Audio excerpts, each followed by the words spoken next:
জানুয়ারি 2026 তারিখে গ্লোবাল মার্কেটে আনুষ্ঠানিকভাবে উন্মোচন করা হয়েছে Poco M8 Pro 5G।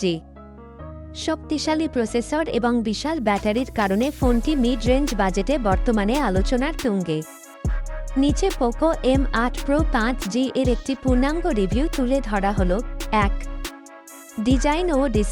Design এবং ডিসপ্লে। ফোনটিতে রয়েছে 6.83 ইঞ্চির 1.5K curved AMOLED display.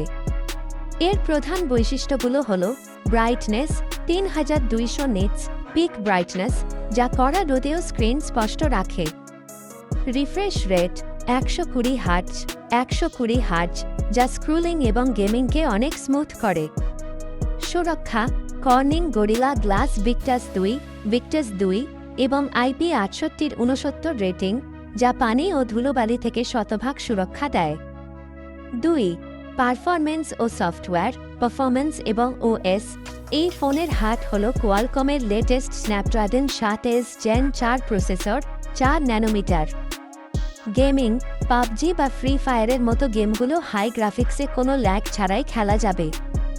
RAM ও স্টোরেজ, এটি 8GB ও 1/2GB র্যাম ভেরিয়েন্টে পাওয়া যাচ্ছে, সাথে আছে 256GB বা 512GB স্টোরেজ। সফটওয়্যার অ্যান্ড্রয়েড 15 ভিত্তিক হাইপার OS 2। এতে গুগল জেমিনাই এবং সার্কেল 2 সার্চের মতো অ্যাডভান্সড AI ফিচার রয়েছে। 3. ক্যামেরা ফোনটির পেছনে রয়েছে dual camera setup. Main camera 50 megapixel, light fusion 800 sensor, সাথে OIS অপটিক্যাল ইমেজ স্ট্যাবিলাইজেশন। এটি দিয়ে 4K ভিডিও রেকর্ড করা সম্ভব। Ultra wide 8 megapixel lens. Selfie সামনে রয়েছে 32 মেগাপিক্সেল ক্যামেরা। 4. ব্যাটারি এবং চার্জিং এটি এই ফোনের সবচেয়ে শক্তিশালী দিক। এতে দেওয়া হয়েছে এর বিশাল সিলিকন কার্বন ব্যাটারি। এটি সাধারণ ব্যবহারে অনায়াসেই 2 দিনের বেশি ব্যাকআপ দেবে। চার্জ দেওয়ার জন্য রয়েছে 100 ওয়াট 100W ফাস্ট চার্জিং, যা মাত্র 40 মিনিটে ফোনটি ফুল চার্জ করতে পারে। 5. বিশেষ স্পেশাল ফিচার্স নেটওয়ার্ক ছাড়া call.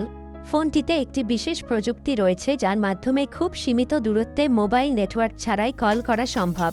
Reason specific sound Dolby atoms সমর্থিত dual stereo speaker.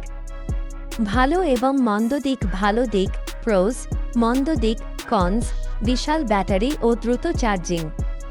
3.5 mm headphone Jack নেই। 1.5K flagship level display micro SD card slot নেই। IP69 water resistance. ফোনটি কিছুটা ভারী, 206 গ্রাম। বাংলাদেশের দাম ও প্রাপ্যতা গ্লোবাল মার্কেটে এর শুরু ভেরিয়েন্টের দাম রাখা হয়েছে $299, বাংলাদেশি টাকায় প্রায় 35,000-40,000 টাকার আশেপাশে শুল্ক ভেদে হতে পারে। বাংলাদেশে এটি সাধারণত আনঅফিসিয়ালভাবে আগে চলে আসে, তবে অফিসিয়াল লঞ্চের জন্য আরও কিছু দিন অপেক্ষা করতে হতে পারে। আপনি